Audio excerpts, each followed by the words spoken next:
সাল্লেন পল্লীর ভিতর থেকে এবার বের হইলেন মরুভূমির দিকে। রাত গভীর, কোন মানুষের শব্দ নাই। ওই মরুভূমির ভিতরে কিছু প্রাণী ছিল, কিছু পোকামাকড়ের শব্দ তার কানে আসে। হযরত ওমর রাদিয়াল্লাহু তাআলা আনহু লক্ষ্য করলেন, দেখেন মরুভূমির ভিতরে ছোট্ট একটা আলো টিপ টিপ করে জ্বলে, টিপ টিপ করে আলো জ্বলে। আলোর দিকে লক্ষ্য করি হযরত ওমর রাদিয়াল্লাহু তাআলা আনহু পদার্পণ করলেন।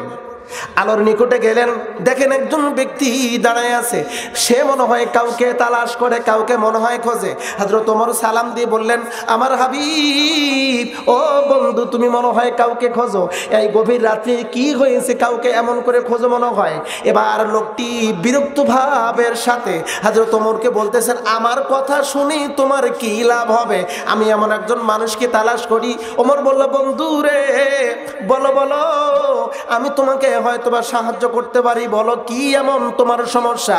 এই লোকটা এক পর্যায়ে বলতে বাধ্য হলো, বলতেছে, ও ভাইজান, এই তাঁবুর ভিতরে আমার স্ত্রী আছে, আমার স্ত্রী আছে, আমার স্ত্রী প্রসব ব্যথায় কাতরাচ্ছে, ডেলিভারি হওয়ার উপক্রম হয়ে গেছে। আমি তো পুরুষ মানুষ, সন্তান কেমনে ডেলিভারি করে আমি তো কিছুই জানি না। আমি এমন একজন মানুষের সন্তান করি রে, এই বিপদ থেকে আমাকে মুক্তি দিতে পারেন? হযরত ওমর বললেন, বন্ধুরে, একটু অপেক্ষা করো, দেখি তো তোমার জন্য কিছু করতে পারি না। তোমার জন্য কি করতে পারি? হযরত ওমর রাদিয়াল্লাহু তাআলা আনহু দৌড় দিলেন, এক দৌড় দিয়ে বাড়িতে চলে আসলেন। দরজার সামনে এসে সালাম দিয়ে বলেন, বিবি রে, আজকে এমন একটা সুযোগ পাইছি, তোমার জন্য জান্নাত যেন ওয়াজিব হয়ে যাবে। এমন একটা কাজ এনেছি রে বিবি, এই কাজটা করলে আল্লাহ তোমাকে জান্নাত দেবে। আমার মনের বিশ্বাস, জোরে কন্যা একটু সুবহানাল্লাহ। হযরত ওমর রাদিয়াল্লাহু তাআলা আনহু বিবি কি সুন্দর করে বললেন। বিবি বের হলেন, বের হয়ে বললেন, স্বামী গো, এই গভীর রাত্রিতে কি এমন কাজ এনেছেন? সব ঘটনা খুলে বললেন। হযরত ওমর রাদিয়াল্লাহু তাআলা আনহু কিছু খাবারও নিলেন, বিবিকে লইয়া মরুভূমির ভিতরে চলে গেলেন। যাওয়ার পরে হযরত ওমর রাদিয়াল্লাহু তাআলা আনহু স্ত্রীকে তাঁবুর মধ্যে ঢুকাই দিলেন। আর এই যে কিছু খাবার এনেছে, এই প্রতীককে আগন্তকে খাবার খাওয়াইতে লাগলেন। খাবার খাওয়াচ্ছেন, হঠাৎ করে ভিতর থেকে ছোট্ট বাচ্চার কান্নার শব্দ চলে আসতেছে। আর হযরত ওমরের স্ত্রী ডাক দিয়ে বললেন, আমিরুল মুমিনিন, আপনার বন্ধুকে সুসংবাদ দিন, তার একটা ছেলে সন্তান হয়েছে। লোকটার মুখের মধ্যে ছিল খাবার, খাবার ওগলাইতে পারে না, গিলতেও পারে না। দাঁড়ায় বলতেছেন, আমিরুল মুমিনিন, চিনতে পারি নাই, বেয়াদবি হয়ে গেছে, মাফ করে দেন। ওমর বলতেছে, বন্ধুরে, মাপ তো চাইবো আমি তোমার কাছে। এ বন্ধু, আমি তো মাপ চাইবো তোমার কাছে। তুমি এত বড় বিপদ নিয়ে মরুভূমির ভিতরে, আর আমি ওমর, আমি হলাম অর্ধ জাহানের প্রেসিডেন্ট, আমি কিছুই খবর রাখি নাই। এ মুসলমান, তুমি কেমনি দায়িত্ব নিতে চাও, তুমি কেমনে নেতৃত্ব নিতে চাও, একটা বার যদি ভাবো রে, ওই নেতৃত্ব নয় রে, ওটা হলো জাহান্নামের আগুনের মতো। একটু ত্রুটি হলেই জাহান্নাম, একটু ত্রুটি হলেই কোথায়? জোরে বলতে হবে কোথায়? ওয়াত্তাকুন নারাল্লাতী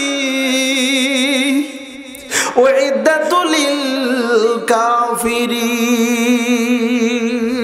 একটু ত্রুটি হলেই জাহান্নাম। আল্লাহ পাক বলেন, জাহান্নামকে ভয় করো, যে জাহান্নাম প্রস্তুত করা হয়েছে কাফেরদের জন্য। কাফের জাহান্নাম, আমরা তো শুধু জাহান্নাম জাহান্নাম বলি। জাহান্নামের চিত্র একটা বার যদি কোনো মানুষ যদি স্মরণ করে, এজন্য বিষ্ণু বলেন, তোমরা সূরা ওয়াকিয়া বেশি করে তেলাওয়াত করো।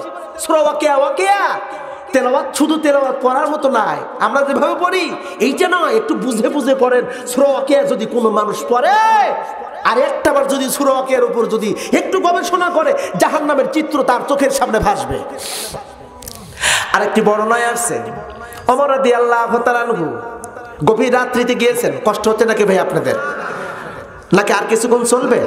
না এখন মোনাজাত করে বিদায় হব? চলবে। কেমন চলবে? তাকবীর আওয়াজ শুনলে বুঝবো লিল্লাহি তাকবীর। শত শত মানুষ, আওয়াজ তো দিলে আরেকটু উচ্চস্বরে হওয়ার কথা ছিল, তা আরেকটা বার চান্স দাও, যে আওয়াজ যত বাড়বে আমার আলোচনা তত বাড়বে। নারায়ে তাকবীর। সভাপতি সাহেব মোটামুটি 10-15 মিনিট চলে, মানে আওয়াজ শুনে বসছি 10 মিনিট ওয়াজ করেন হুজুর, তারপর মোনাজাত করে দেন। 10 মিনিট নাকি আরেকটু বাড়বে? কেমন বাড়বে? আওয়াজ যত বাড়বে আমার রস তত বাড়বে। প্রয়োজন হলে পরে সারা রাত থাকবে ইনশাল্লাহ, আমার কোনো আপত্তি নেই। কারণ পুরো রমজান সারা রাত ভরা জেগে থাকছি, কারণ সেই পড়ছি, অন্যান্য কাজ করেছি। রাত শেষ, সেহরি খাওয়ার টাইম আসছে, সেহরি খাইছি, ফজর পড়ছি, তারপর ঘুমাইছি। এমনটি কি সুযোগ দেওয়া যাবে? সারা রাত ওয়াজ করার জন্য প্রস্তুত আমি আছি। আপনারা কি শুনতে রাজি আছেন? না না না, সারা রাত হবে না, অল্প কিছু সময়। তাকবীর আওয়াজ শুনলেই বুঝবো নারায়ে তাকবীর। আলহামদুলিল্লাহ, আপনাদের অ্যাক্টিভিটিস আমাকে অত্যন্ত মনোমুগ্ধ করেছে। আলহামদুলিল্লাহ, দেখি আর কতক্ষণ করা যায়। হযরত ওমর রাদিয়াল্লাহু তাআলা এই প্রতিদিনের নাই তিনি বের হয়েছেন গভীর রাত্রিতে। বের হওয়ার পরে তিনি মদিনার শহর ছেড়ে পল্লীর ভিতরে ঢুকেছেন। পল্লীর ভিতরে ঢুকে দেখেন একটা মহিলা, একজন মহিলা রান্না করে। চুলার উপরে পাতিল, মহিলাটি রান্না করতেছে, আর ভিতর থেকে ছোট্ট ছোট্ট বাচ্চারা কান্নাকাটা করতেছে, কান্না করতেছে। মা কখন খাবার হবে? মা রাত না গভীর হয়ে গেছে। ও মা, তুমি না সেই সকাল থেকে আমাদেরকে বলছো রান্না হলে খাবার দেবো। মা আমরা ক্ষুধার যন্ত্রণা আর সহ্য করতে পারি না। ও মা খাবার দাও, খাবার দাও, খাবার দাও। চিল্লায় মা। মা তো মা, মা সন্তানের কষ্ট সহ্য করতে পারে না।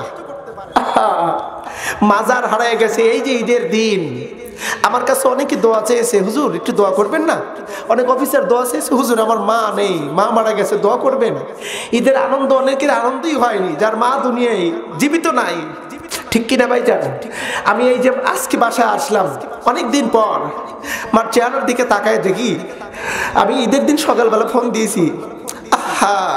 মা সন্তানের জন্য কি না করতে পারে, সন্তানের জন্য কলিজা পর্যন্ত ছিঁড়ে দিতে পারে মা।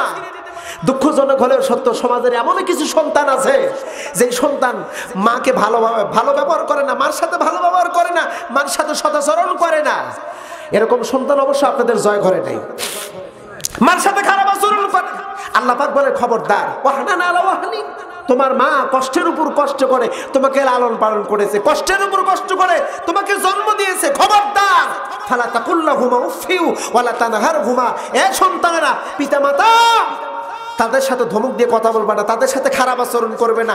তাদের সাথে যখন কথা বলবে কওলান কারীমা, নরম নরম, যে কথা শুনলে কলিজায় শান্তি হয় এমন কথা বলতে হবে। হুকুম কার? আর একবার বলুন, হুকুম কার? ছোট্ট বাচ্চারা কান্দে, মা গো আর পারি না রে মা, দাও না খাবার দাও।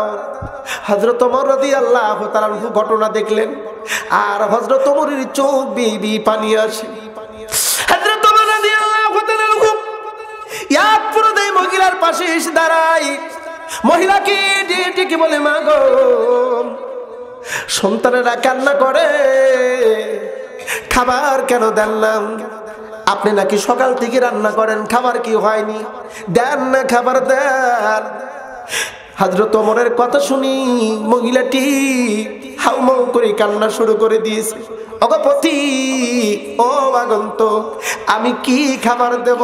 সন্তানদের কি সান্ত্বনা দেওয়ার জন্য এই পাতিলের ভিতর পানি দিয়ে, পাথর দিয়ে, আগুন দিয়ে, জাল দিয়ে আর বুঝাই খাবার তৈরি হচ্ছে, একটু অপেক্ষা করো, তোমাদের জন্য খাবার তৈরি হয়, অপেক্ষা করো। ও আগন্তুক, খাবার নাই, কি খাবার দেব? হযরত ওমর রাদিয়াল্লাহু তাআলা মহিলাকে বললেন, মা এই সন্তানদের আব্বা কি নাই, তার বাবার খবর কি? বলা মাত্র এই মহিলা ডাক দিয়ে বললেন, আগুন করলেন। বন্টন করতে না করতেই দেখা গেল 6 মাসের খাদ্য চেয়েছিলেন, 1 বছরের খাদ্য দিয়েছে। 14 দিনের মধ্যে, 1 বছরের খাদ্য 14 দিনের মধ্যে শেষ। দুর্ভিক্ষ যেন আগের চাইতে বেশি। কিতাবের মধ্যে আসছে, আল্লাহর একজন মাহবুব বান্দা, বিশ্ব নবীজির উম্মত, নবীজির উপর দরুদ এবং সালাম পড়ে তিনি ঘুমায় পড়েছেন। স্বপ্নের মধ্যে বিশ্ব নবী এই উম্মতের সঙ্গে সাক্ষাৎ।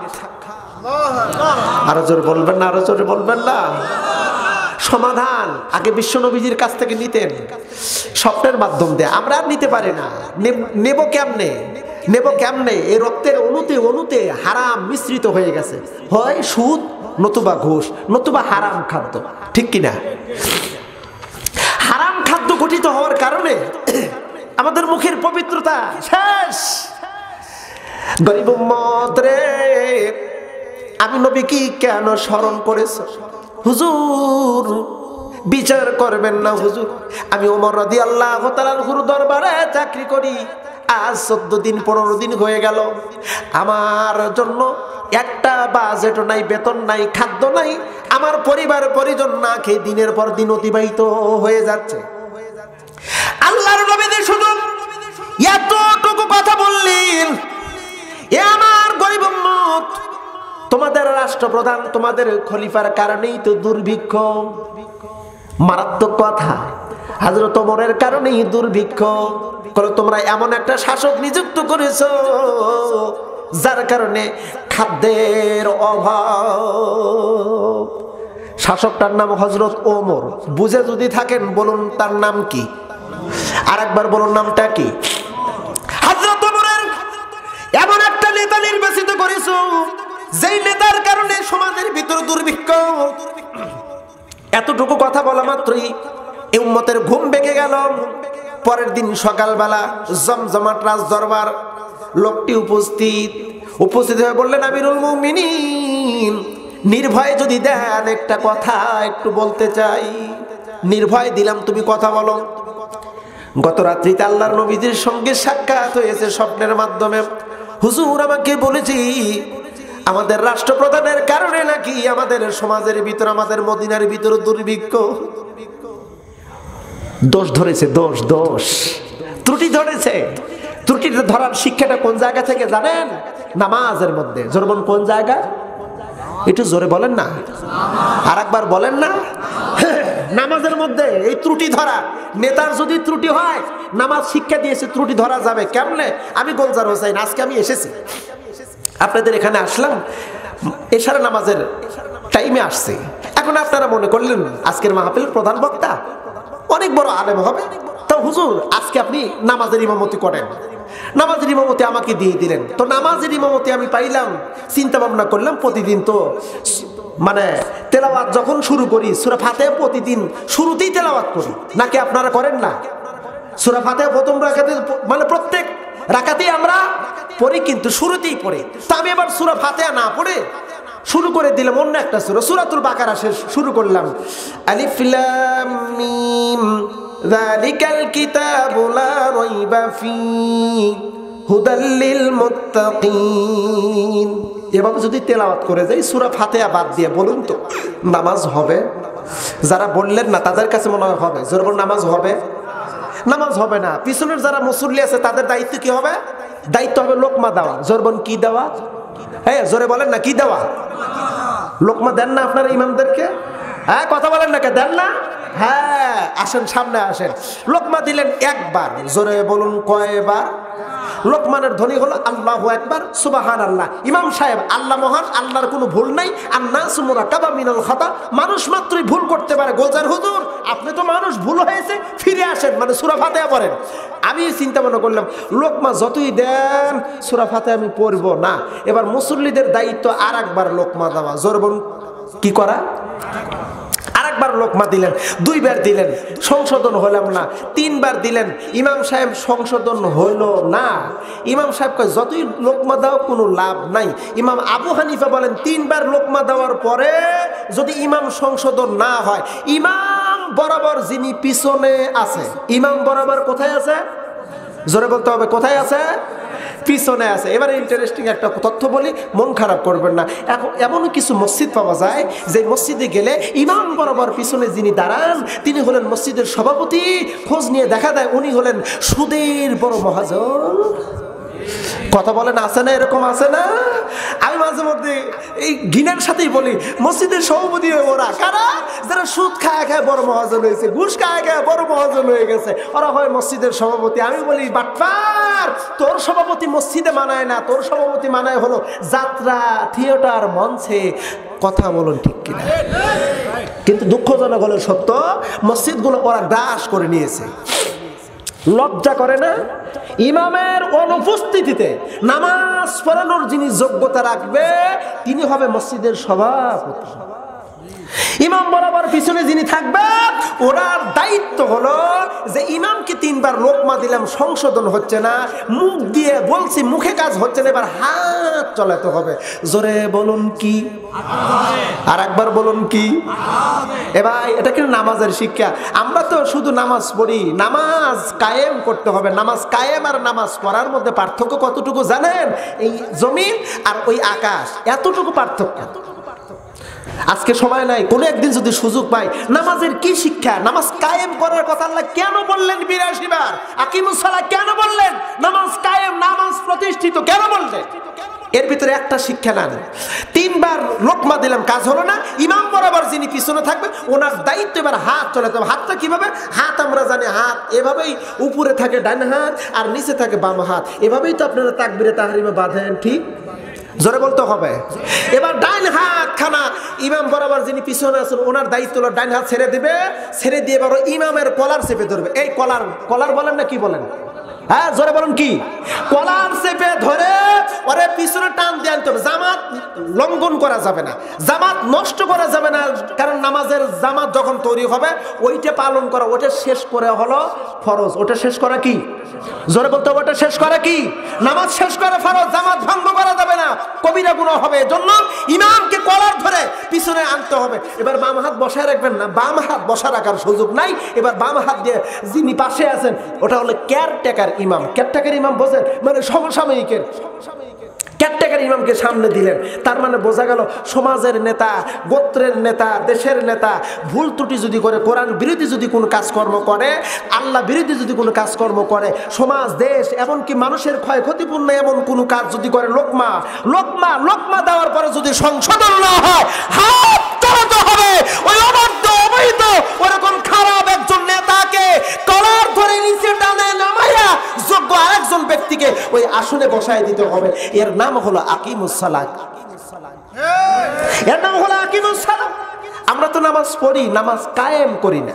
নামাজ কায়েম করার চিন্তা আমাদের ভিতরে আসেই না। আহা, নামাজ কায়েমের চিন্তা যদি একটু আসতো, সমাজে যদি নামাজ কায়েম থাকতো, আল্লাহর কসম করে বলি, দাড়ি ছাটা ওই যে মুসালা, দাড়ি ছাটা মুসালা ডিওজির মতন দাঁড়ায় দাঁড়ায় যারা পেশাব করে, এরা জনগণের ভোট পাওয়া তো দূরের কথা, ঝাঁটার বাড়ি পাইতো, কোনোদিনই একটা ভোটও পাইতো না। নামাজ যদি কায়েম থাকতো, নামাজ কায়েম থাকলে ওই সমাজের ভিতরে যারা সুন্দর মানুষ, দায়িত্বশীল মানুষগুলো, যারা দায়িত্বশীল মানুষ, যারা আল্লাহওয়ালা মানুষ, তারাই কেবল সমাজের নেতৃত্ব পেত। ও ভাইজান, আর লম্বা নয় রে ভাইজান, হযরত ওমর রাদিয়াল্লাহু তাআলা লোকমা দিল হুজুর, আপনার কারণে নাকি দেশের ভিতর দুর্ভিক্ষ, আল্লাহর নবী বলেছেন। ওমর আর একটা কথা বলেন নাই, মুহূর্তের ভিতরে দাঁড়ানো ছিলেন, বসা ছিলেন, দাঁড়াইলেন, দাঁড়ানোর সঙ্গে সঙ্গে সাজদায় গেলেন, সাজদায় গিয়ে দীর্ঘক্ষণ কান্নাকাটি করলেন। কান্নাকাটি করার পর অনেক সময় পর সাজদা থেকে মাথা উঠালেন। ওমরের চোখের পানিটা দাড়ি ভিজে গেছে, জামা ভিজে গেছে। দরবারের ভিতরে অসংখ্য সাহাবায়ে কেরাম রিদওয়ানুল্লাহি তাআলা আলাইহিম আজমাইন অবাক, লোকটা কি বলল? আর ওমর দাঁড়াইলেন, সিজদা করলেন, সবাই তো অবাক হয়ে গেছে।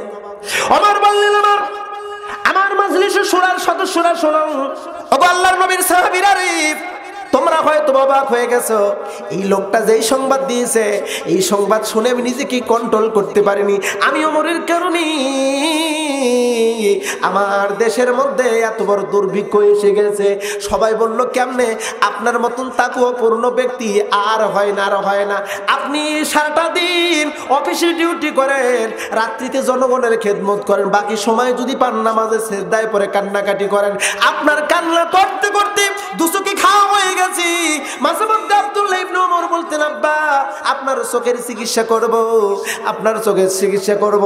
ওমর বলতেন, বেটা রে, আমার চোখের চিকিৎসা করার দরকার নাই। কিতাবের মধ্যে আছে ওমর রাদিয়াল্লাহু তাআলা যখন তিনি শহীদ হলেন, শহীদ হওয়ার পূর্ব অবস্থায় এমন ছিল এই চোখ দিয়ে তিনি ঠিক মতো দেখতে পারতেন না। এই চোখের কোলায় ঘা হওয়ার কারণে চোখ দিয়ে তেমন দেখতে পারতেন না।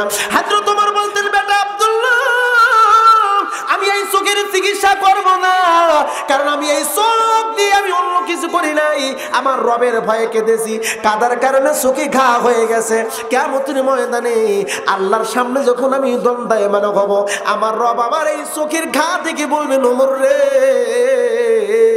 আমি দুনিয়ায় দিয়েছি সুন্দর চোখ, আর আজকে দেখি চোখে ঘা, কারণ কি? আমি সেই দিন বলবো, মাবুদ, আমি তোমার ভয়ে কেঁদেছি, আর কাদার কারণে আমার চোখে ঘা হয়ে গেছে। এ বেটা আব্দুল্লাহ,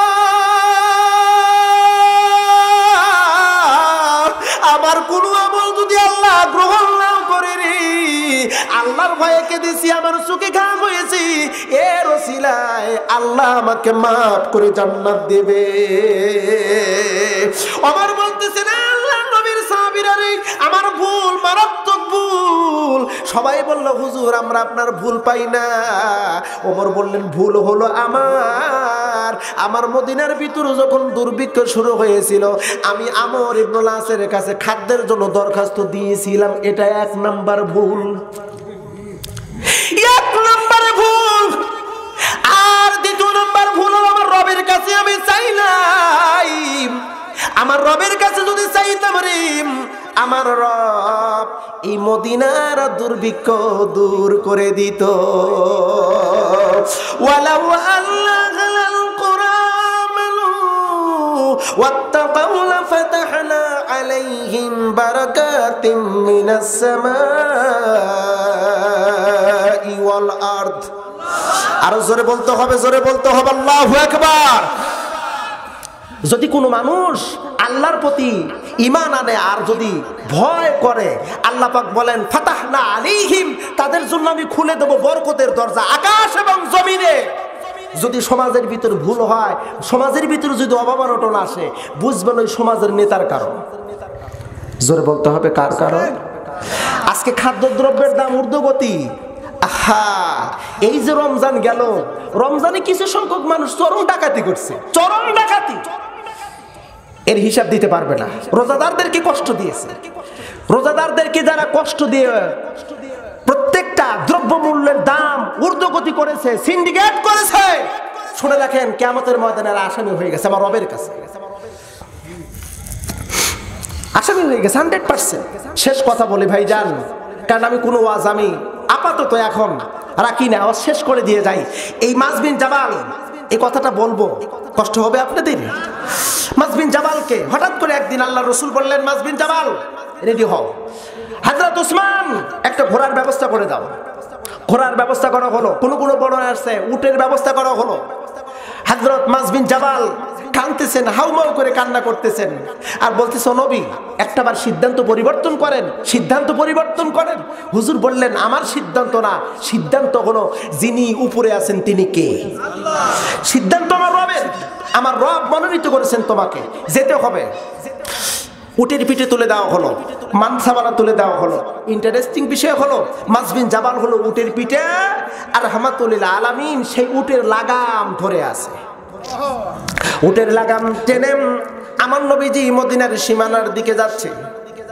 মাস বিন জাবাল কান্না করে, হুজুর ভাই মাস বিন জাবাল রে, আমার মন চায় না তোমাকে দিতে, ইয়েমেনে তোমাকে পাঠাতে মন চায় না, কিন্তু কি বলবো, কি করব, আমার রব হুকুম করেছে। মাস বিন জাবাল, যাও রে যাও, এমন করে তুমি কেঁদো না, কারণ আমার নবী ছিল নরম দিলের মানুষ। কারোর সামান্য ব্যথা পেলেই হুজুর চরম ব্যথা পেতেন। কেউ যদি কান্না করতো, আমার নবীজির চোখে অটোমেটিক কান্না চলে আসতো। আর অথচ আজকে দেখেন আমাদের হৃদয়টা কতটা পাষানো হয়ে গেছে, কতটা পাষানো হয়ে গেছে।